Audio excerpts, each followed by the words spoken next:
Novo ensino médio começa a ser oferecido aos alunos do primeiro ano.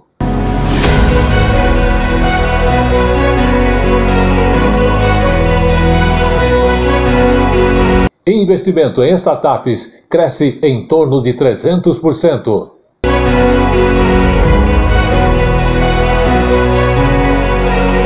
Governo federal tem disponível 7 bilhões de reais para investir em mobilidade urbana.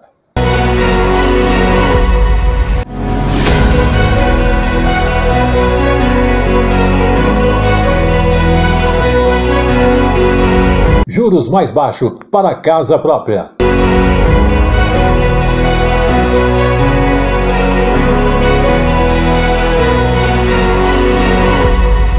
Painéis gigantes em São Paulo celebram a história do grafite. Tudo isso e muito mais.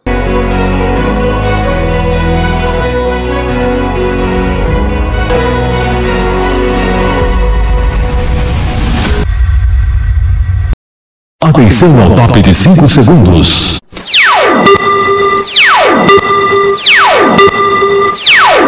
Está formada a partir de agora a rede da informação para todo o Brasil. No ar.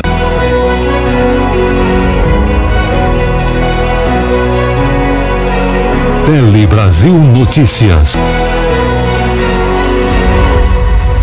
Muito bem, estamos começando o Tele Brasil Notícias desta semana, com as notícias da semana passada e também desta semana, alguns fatos importantes que aconteceram e que estão acontecendo e orientações e utilidades para você, agradecendo a sua audiência. E vamos então iniciar nossas informações jornalísticas desta semana, envolvendo os assuntos que aconteceram, principalmente fatos relativos à educação. Exatamente, novo ensino médio. O novo ensino médio então começa a ser oferecido aos alunos do primeiro ano logo no início de 2022. Entre as novidades está justamente os itinerários formativos, que são disciplinas e inclusive atividades que poderão ser escolhidas pelos estudantes. As escolas públicas então vão receber o apoio do Ministério da Educação para a implementação dessas mudanças que são muito importantes. Vamos conferir. As escolas vão contar com apoio técnico e financeiro para pôr em prática os itinerários formativos do novo ensino médio, que são novas disciplinas e atividades que os estudantes poderão escolher. Esse programa lança as bases para a tão esperada ponte entre o futuro dos nossos jovens e os objetivos de desenvolvimento de nosso país. O novo ensino médio entra em vigor para os estudantes do primeiro ano em 2022. Ele flexibiliza os currículos, aumenta a carga horária e traz mais opções aos estudantes. As escolas vão poder oferecer até 5 itinerários formativos e os estudantes escolherem qual área querem aprofundar os conhecimentos: ciências da natureza e suas tecnologias, linguagens e suas tecnologias, ciências humanas e sociais aplicadas, matemática e suas tecnologias e formação técnica e profissional.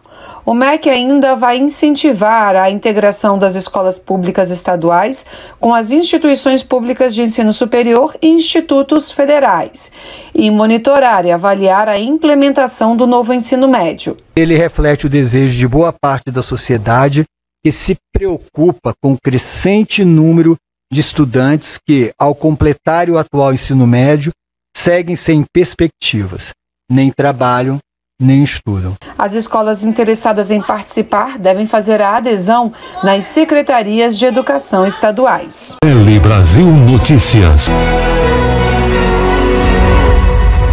Vamos agora falar sobre startups que tiveram um crescimento em torno de 300%. Exatamente. Diante da pandemia, os investimentos então em tecnologia estão prosperando.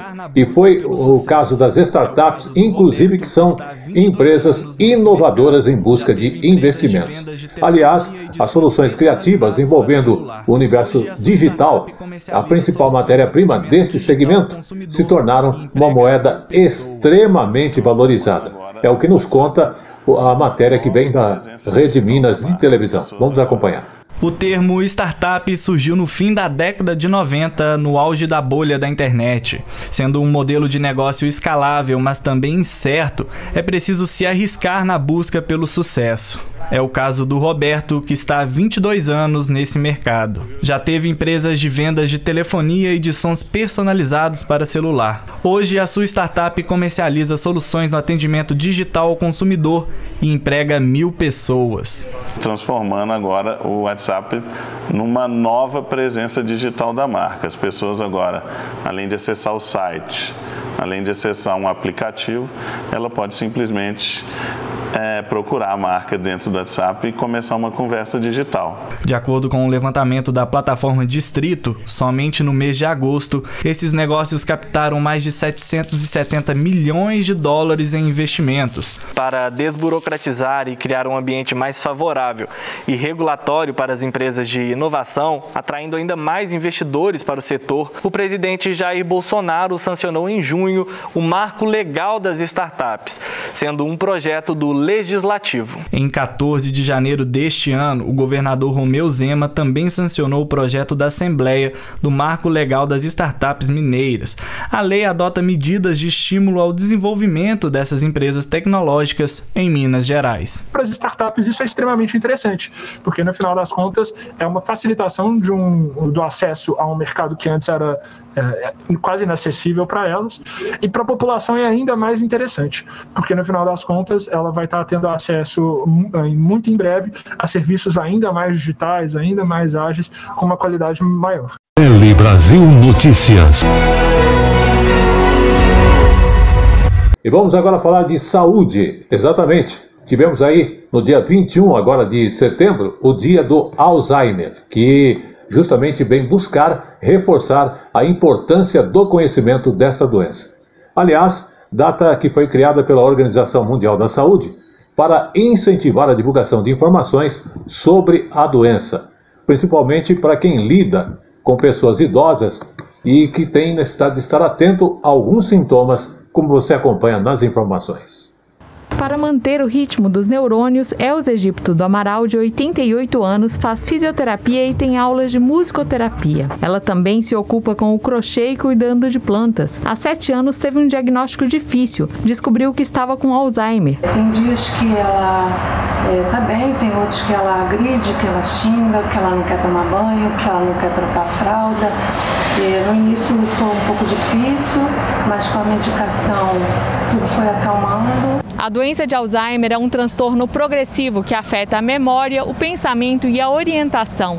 É um tipo de demência, condição que, segundo o relatório da Organização Mundial da Saúde, em 2050 pode afetar 139 milhões de pessoas em todo o mundo. Pessoas com histórico familiar de Alzheimer têm maior risco de desenvolver a doença. Os principais sinais de alerta são não lembrar de acontecimentos recentes, repetir a mesma pergunta, dificuldade para acompanhar conversas, se perder em caminhos conhecidos ou mudanças no temperamento. O mais importante é a gente compreender a doença, entender as bases e principalmente o processo. Mesmo que ele não te conheça mais, mesmo que ele não saiba mais quem é você, você sempre vai saber quem ele é, você sempre vai saber quem ela é, e isso no final é tudo que realmente importa. Tele Brasil Notícias. Vamos agora falar então de mobilidade urbana. Investimentos nesse setor está aí disponível no governo federal. Exatamente, o governo federal tem nada menos que 7 bilhões de reais para investir em mobilidade urbana. E de acordo com o ministro do Desenvolvimento Regional, Rogério Marinho, o recurso é para enfrentar a questão nos grandes centros urbanos, como aqui, São Paulo e outras regiões. Para ele, a melhor alternativa justamente se torna o transporte coletivo. Vamos acompanhar. O transporte público é, sem dúvida nenhuma, o vetor mais importante nesse processo de mudanças, aliado ao fato de que, neste mundo em que vivemos, em que há uma necessidade de trabalharmos a questão do meio ambiente, da sustentabilidade, dos critérios ASG, isso naturalmente precisa ser levado em consideração.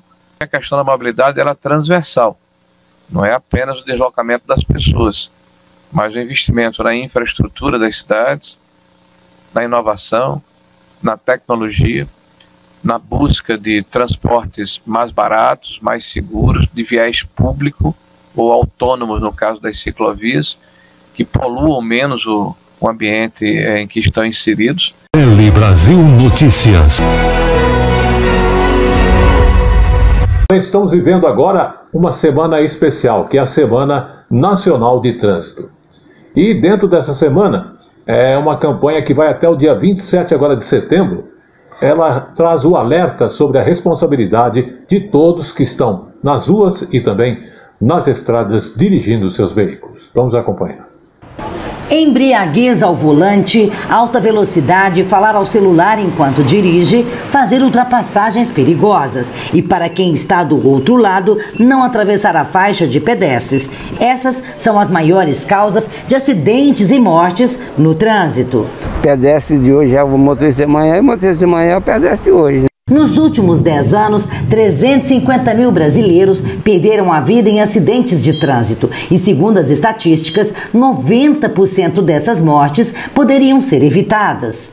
Eu, por exemplo, quando estou no trânsito dirigindo, eu fico atenta a tudo. Até pedestre, né? Respeitar o pedestre sempre, ficar sempre de olho nas placas de sinalização do trânsito. Com o objetivo de melhorar as políticas públicas no trânsito, o governo criou a Secretaria Nacional de Trânsito, a Senatran, que substituiu o Denatran. E a primeira ação do presidente da nova secretaria foi assinar o Plano Nacional para reduzir em 50% as mortes nas vias e rodovias do país até 2028. O plano, totalmente revisado, foi assinado na cerimônia de abertura da Semana Nacional de Trânsito. Esse decreto do presidente Bolsonaro, então, selou definitivamente essa importância, essa valorização do tema, a preocupação com a vida humana. A Semana Nacional de Trânsito, ela nos traz um momento de reflexão, um momento de diálogo, de conscientização da nossa responsabilidade com a agenda de trânsito.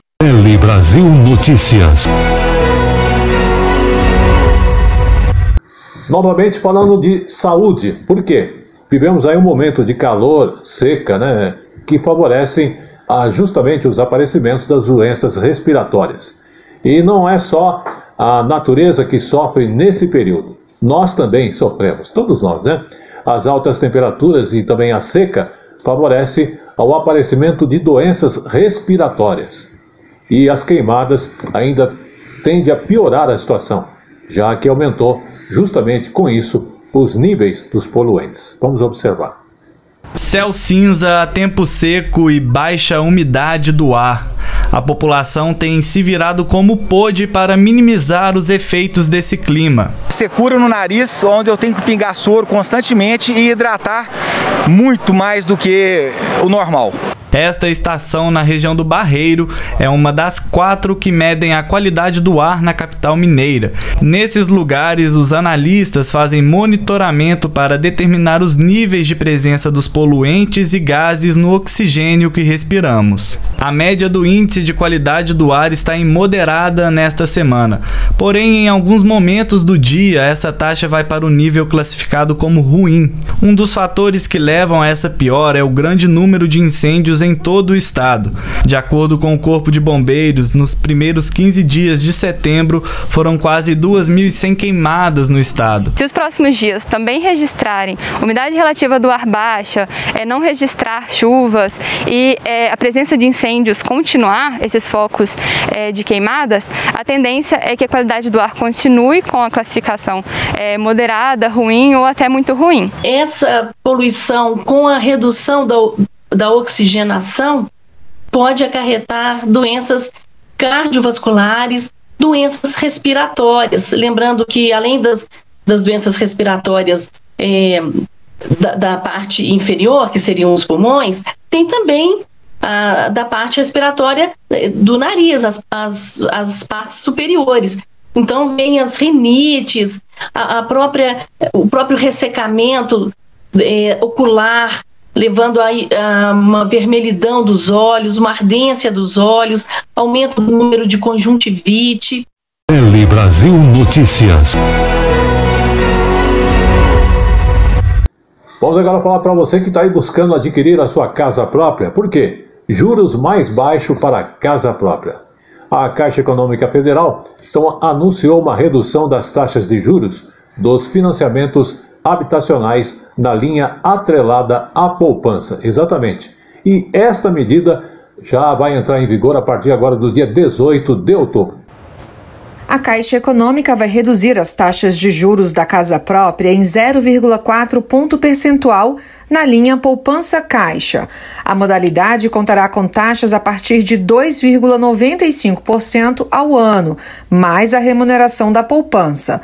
O prazo para pagamento será de 35 anos, com opção de carência de 6 meses para início do pagamento. A medida entra em vigor em 18 de outubro. Quando você tem um banco rentável, você tem um balanço muito forte e você tem um círculo virtuoso.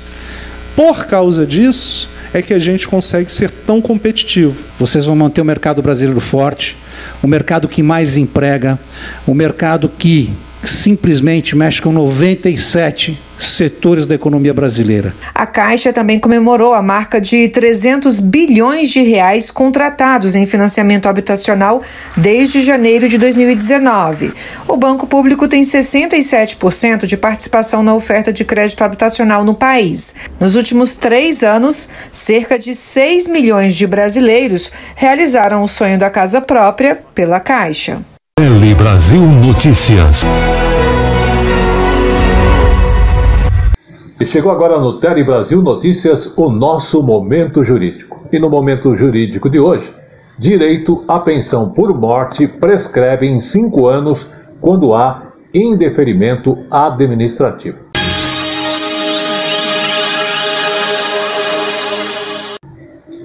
A primeira sessão do Superior Tribunal de Justiça esclareceu que, havendo o indeferimento administrativo da pensão por morte, o interessado tem o prazo de 5 anos contados da resposta negativa da administração para submeter esse pedido ao judiciário sob pena, inclusive, de prescrição do fundo de direito. Direito à pensão por morte prescreve em 5 anos quando há indeferimento administrativo. O entendimento é da primeira sessão do Superior Tribunal de Justiça. Em março de 2019, a primeira sessão havia acolhido embargos de divergência opostos por um beneficiário para afastar a prescrição do seu direito de obter a pensão por morte. Os ministros seguiram a orientação firmada pelo Supremo Tribunal Federal no sentido de que o direito fundamental ao benefício previdenciário pode ser exercido a qualquer tempo, sem que se atribua consequência negativa à inércia do beneficiário, inexistindo prazo decadencial para a concessão inicial de benefício previdenciário. Na ocasião, o ministro Napoleão Nunes Maia Filho afirmou que o pedido de concessão do benefício de pensão por morte deve ser tratado como uma relação de trato sucessivo, que atende necessidades de caráter alimentar, razão pela qual a pretensão à obtenção de um benefício é imprescritível. Para o ministro, não há impedimento legal para o beneficiário postular sua concessão quando dele necessitar.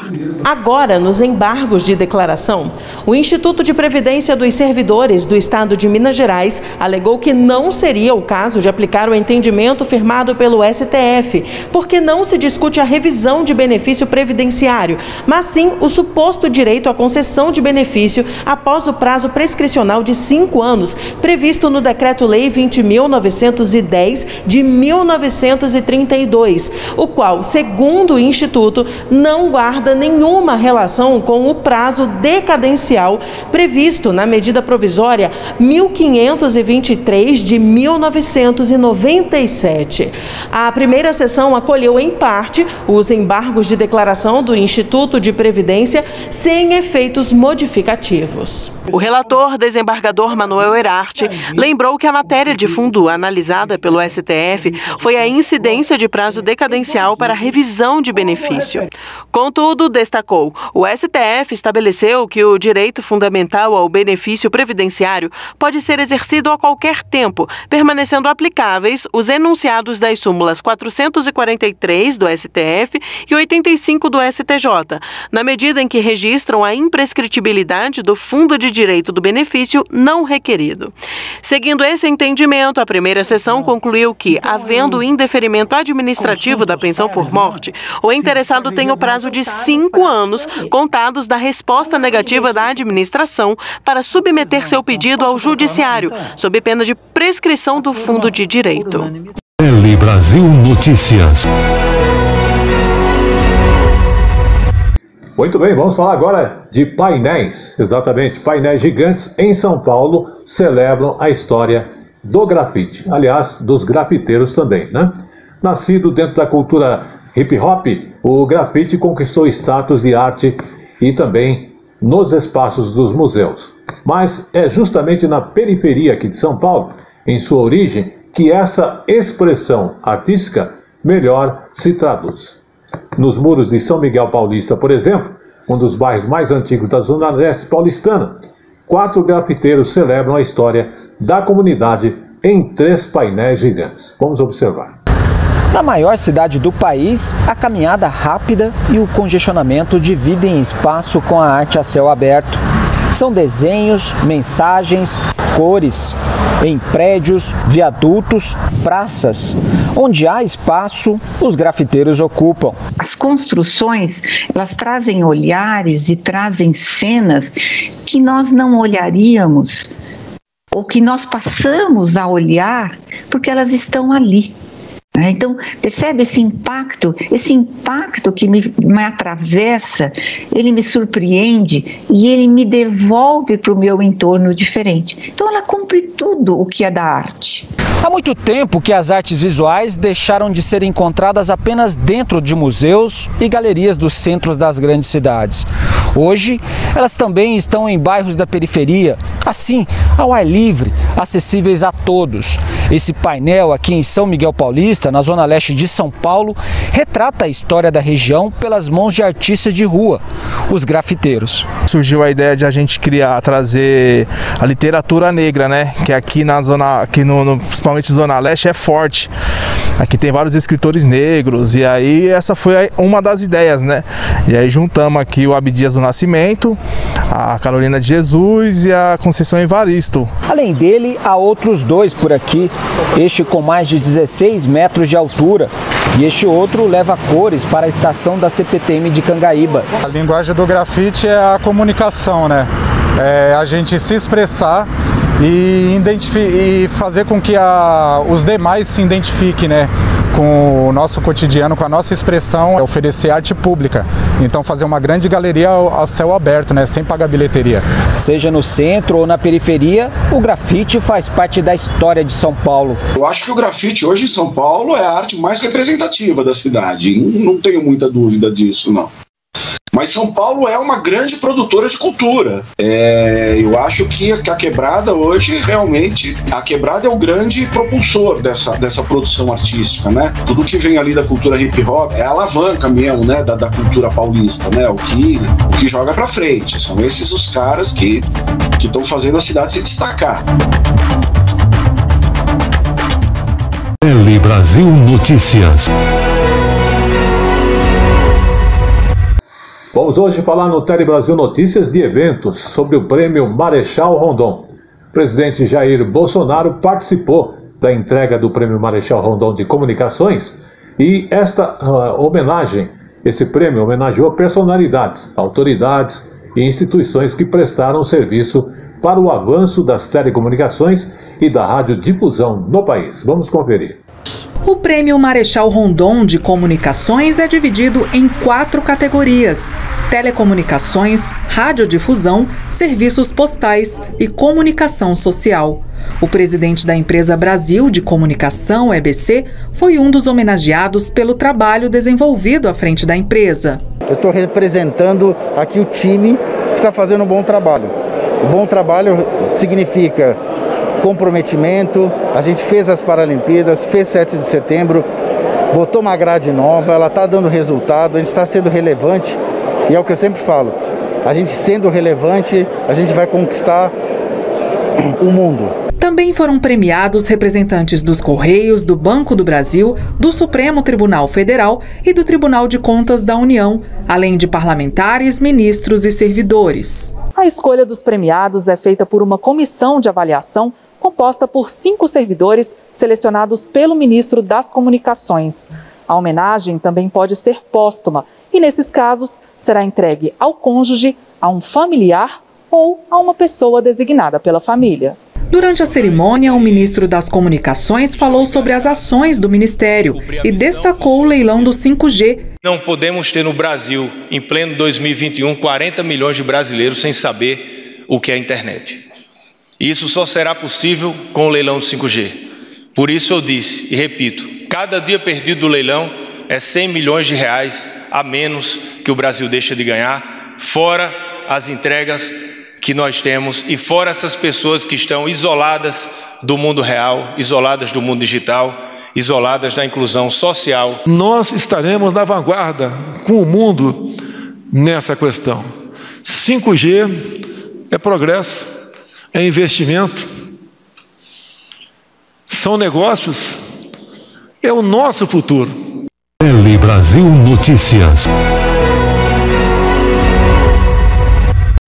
Vamos agora falar então de Paraisópolis, que comemorou 100 anos, exatamente. Se fosse uma cidade, esta comunidade, a Paraisópolis, na zona sul da capital, estaria entre as 300 maiores do nosso país. E cerca de 100 mil moradores estão realmente em festa, porque ela completou no dia 16 agora de setembro, nada menos que 100 anos. De um lado, prédios imponentes no bairro do Morumbi, área nobre de São Paulo.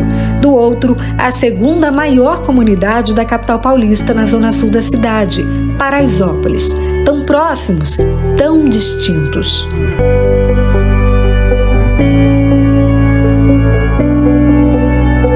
Para entender como uma região quase inabitada chegou a 100 mil moradores, é preciso voltar no tempo.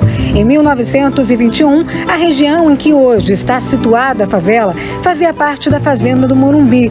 Dela restaram a casa da fazenda, uma igrejinha e as pilastras da porteira, incorporadas à avenida que liga essas duas pontas.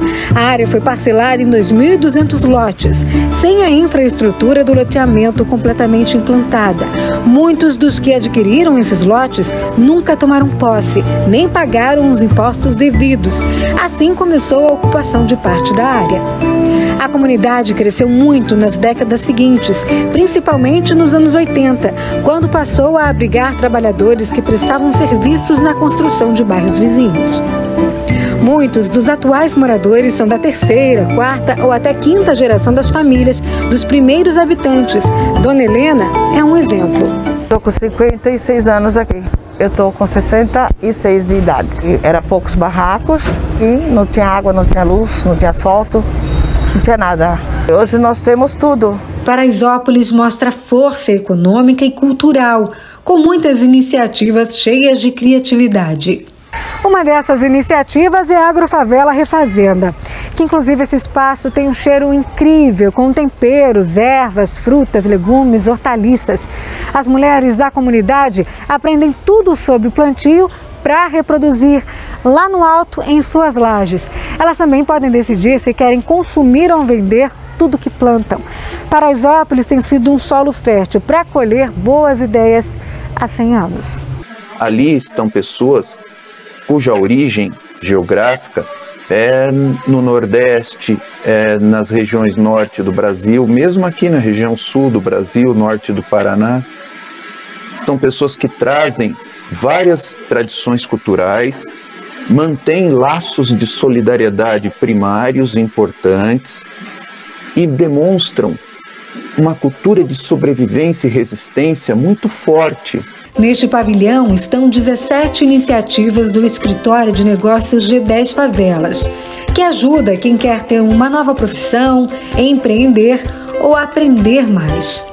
Eu tenho um bar, só que aí eu não sei fazer os drinks e esse curso vai me ajudar, vai me ajudar dentro do meu comércio, né? Porque aí eu vou começar a fazer os drinks, fazer as bebidas para o meu comércio. O bistrô Mãos de Maria dá todo um colorido ao bairro e ainda promove o empreendedorismo feminino, qualificação e geração de renda para mulheres em situação de vulnerabilidade social. Hoje o bistrô, nós estamos alçando novos voos.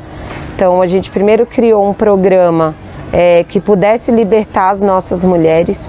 E libertar a mulher na periferia é dar independência financeira para elas. Que os próximos 100 anos a gente deixa de ser favela, que a gente possa trazer aqueles sonhos de quando a minha família chegou aqui há 70 anos, de poder morar num bairro, de poder crescer, de se desenvolver, de virar gente em São Paulo, uma cidade grande. Nós estamos construindo cada vez mais aqui o progresso e eu tenho muito amor, muito carinho. Tudo que eu tenho abaixo de Deus, hoje eu devo a você, Paraisópolis. Parabéns, Paraisópolis, e vamos à luta.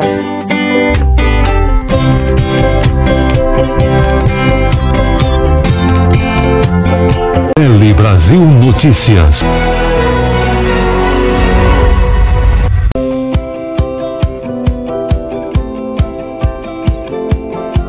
É uma dúvida que o mercado tem, né? Porque nós temos vários tipos de palhinha, né? Então, e o mercado normalmente fala de palha sintética, mas não tem nada a ver.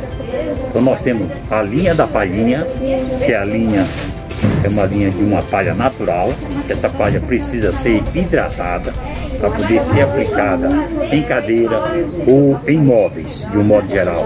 Porta de armário, cabeceira de cama. Então ela precisa ser hidratada para poder ser trabalhada com ela. Tá? Existem as palhas também de fibra de celulose, que é um outro tipo de palha natural, aceita qualquer tipo de tingimento, tinta, verniz, impermeabilizante, tá? Resinas, etc. E nós temos outro tipo de palha, que é a palha feita de celulose, que é uma palha também natural, nas medidas de 50, de 80 de largura. E outra linha de palha, que seria a palha de PVC com poliéster, que é uma linha nova, que só o palhão tem esse material, e nós estamos trazendo agora em outras cores. Além disso, nós temos a linha das palhinhas de fibra de celulose com larguras de 1,40, de 1,60, de 1,80, de 2 metros de largura, que é um material que sai bem mais em conta do que as palhinhas sextavadas, né? Porque por causa da largura do material. Então, essa linha de materiais é o que o mercado hoje está procurando, está usando. Tá? E há uma falta muito grande desse material no mercado. Mas nós estamos conseguindo, de uma forma e de outra, ter uma linha de material para poder atender toda essa linha de produtos para móveis. Tá?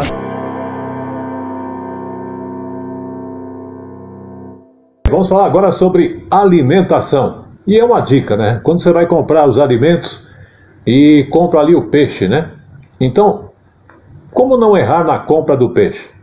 Porque se observarmos bem, aqui no Brasil o consumo cresceu nada menos que 80% com o aumento do preço da carne, do frango, né? Nos últimos 11 anos. Além da diversidade de receita, o peixe oferece vários benefícios importantes à saúde.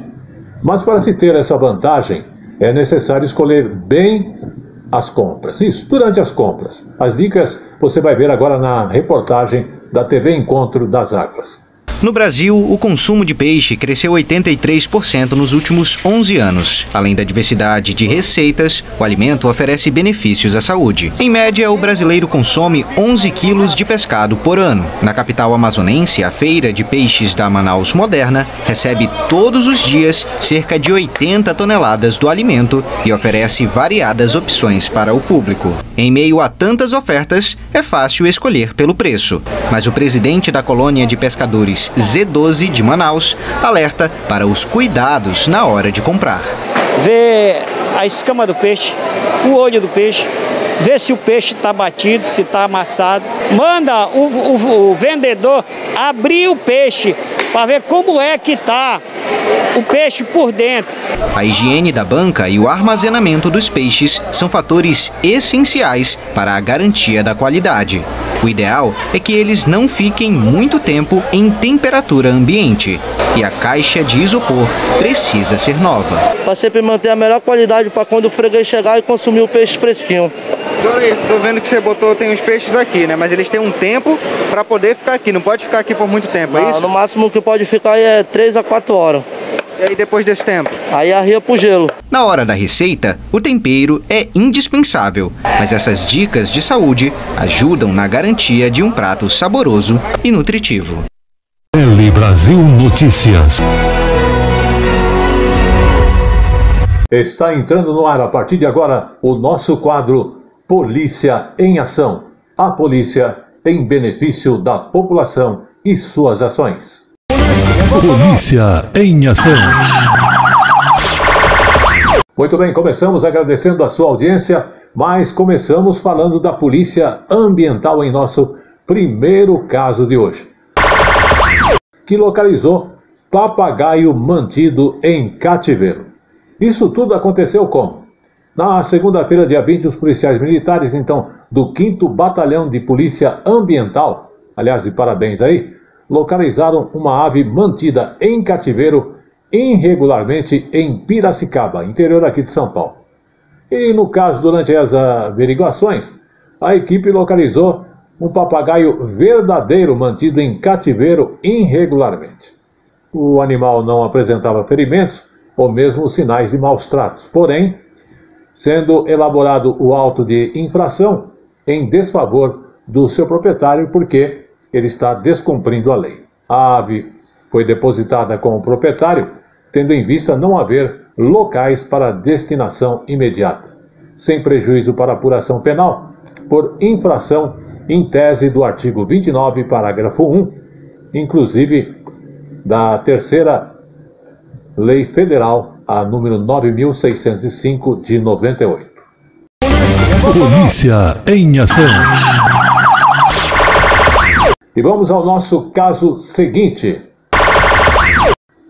Vamos falar agora do BAEP. Aliás, parabéns aí à equipe do BAEP, que prendeu o criminoso que estourava vidros de veículos para roubar celulares. Exatamente. Isso é uma coisa que já acontece tradicionalmente em vários lugares. Você anda na rua, você vê a pessoa observando os carros, olha no vidro para ver o que tem dentro, e quando você menos espera, a pessoa vai e avança e acaba furtando o que está dentro do carro, né?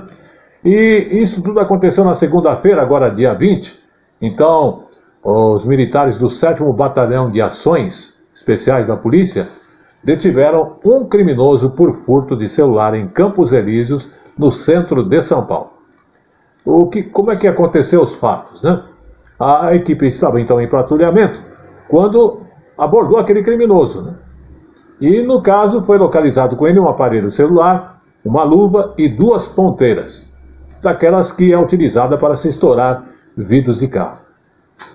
Questionado a pessoa, ele confessou que furtou o aparelho celular. Nesse momento, lógico, ele foi preso e encaminhado ao distrito policial. A vítima proprietária do celular, encontrado, reconheceu inclusive o criminoso. Polícia em Ação. E vamos ao nosso último fato. Aliás, é uma informação bastante importante para você que aprecia aí os policiais rodoviários. Na sexta e sábado agora, o policiamento rodoviário estará no Shopping Golden, com o estande dos bombeiros e da polícia rodoviária, fazendo a exposição dos equipamentos e também do fardamento. É um evento educativo, inclusive faz parte da Semana Nacional de Trânsito, que, como dissemos já em outra matéria, iniciou no dia 18 e vai até o dia 25 de setembro. Porém, você vai ter a oportunidade de acompanhar das 15 às 19 horas no Shopping Golden Square, lá em São Bernardo do Campo. Você vai observar lá os radares, os bafômetros, os manequins, o policiamento rodoviário com fardamento e também brindes e muito mais surpresas. Eles aguardam a sua presença e nós aqui também, com este fato, vamos encerrando o Polícia em Ação desta semana. Até lá. Polícia em Ação. Tele Brasil Notícias.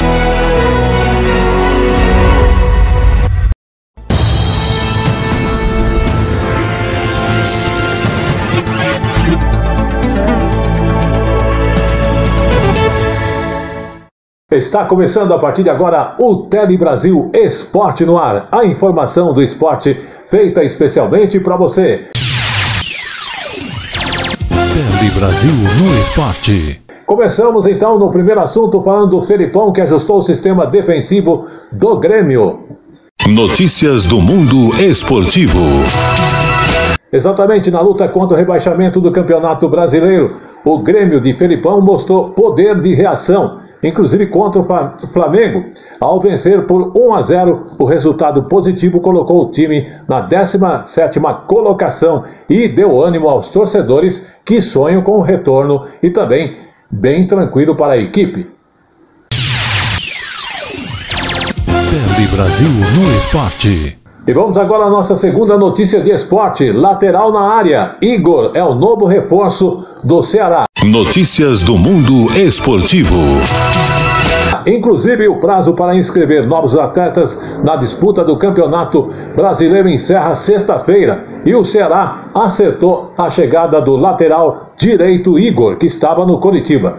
E nas últimas horas, inclusive, o atleta chegou a um denominador comum com o time alvinegro. E agora irá defender a equipe comandada por Thiago Nunes. E vale a pena citar que Igor pertence na realidade ao Juventus, mas estava cedido ao Coxa e já no Vozão o seu contrato é definido.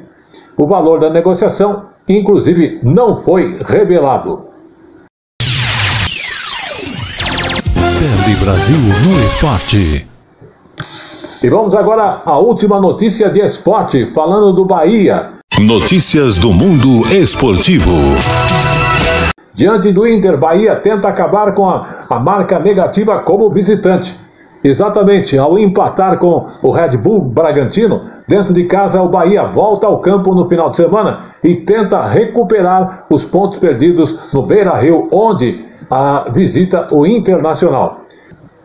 Se não bastasse a boa fase do adversário, que está colocado no G6 do Campeonato Brasileiro, o Esquadrão de Aço vai tentar quebrar uma seca de triunfo como visitante. E com essa, vamos ficando por aqui com o nosso Tele Brasil Esporte no Ar, que também agradece a sua audiência e volta semana que vem. Até lá!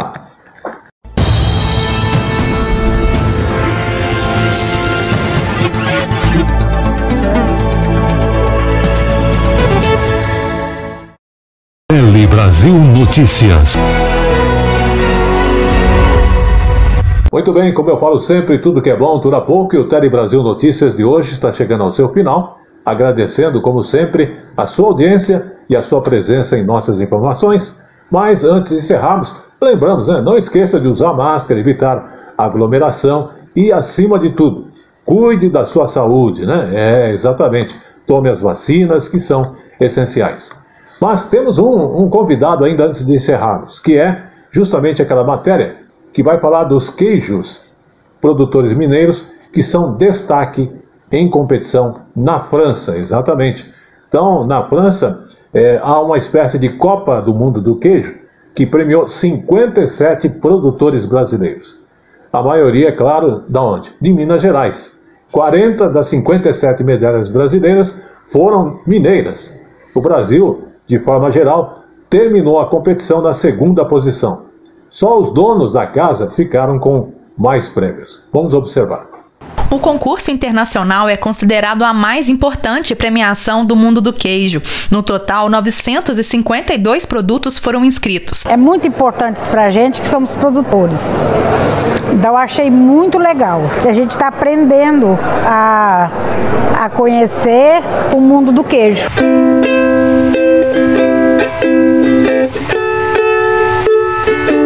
Das 57 medalhas conquistadas pelo Brasil, 40 são de produtores mineiros de diferentes regiões do estado. Dos 5 produtores que faturaram a categoria Super Ouro, a mais cobiçada e a mais rara, 4 são de Minas Gerais. Além dos medalhistas Super Ouro, os queijeiros brasileiros conquistaram 11 medalhas na categoria Ouro, 24 medalhas de prata e outras 16 de bronze. Nosso objetivo é valorizar a vida desses pequenos produtores que muitas vezes não têm outro recurso recurso se não vender o leite para o laticínio, né, a um preço bem barato. E a gente está muito feliz com o resultado desse trabalho, porque esses queijos foram super bem avaliados. Foi para nós um conforto muito grande que a gente está no caminho certo de dar esse saber fazer para que eles possam valorizar mais o seu produto.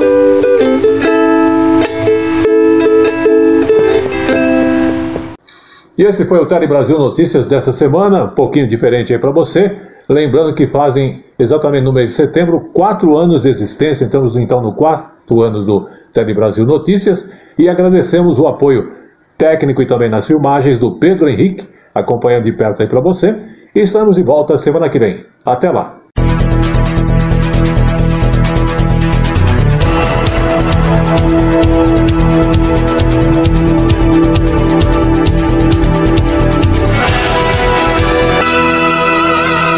Tele Brasil Notícias.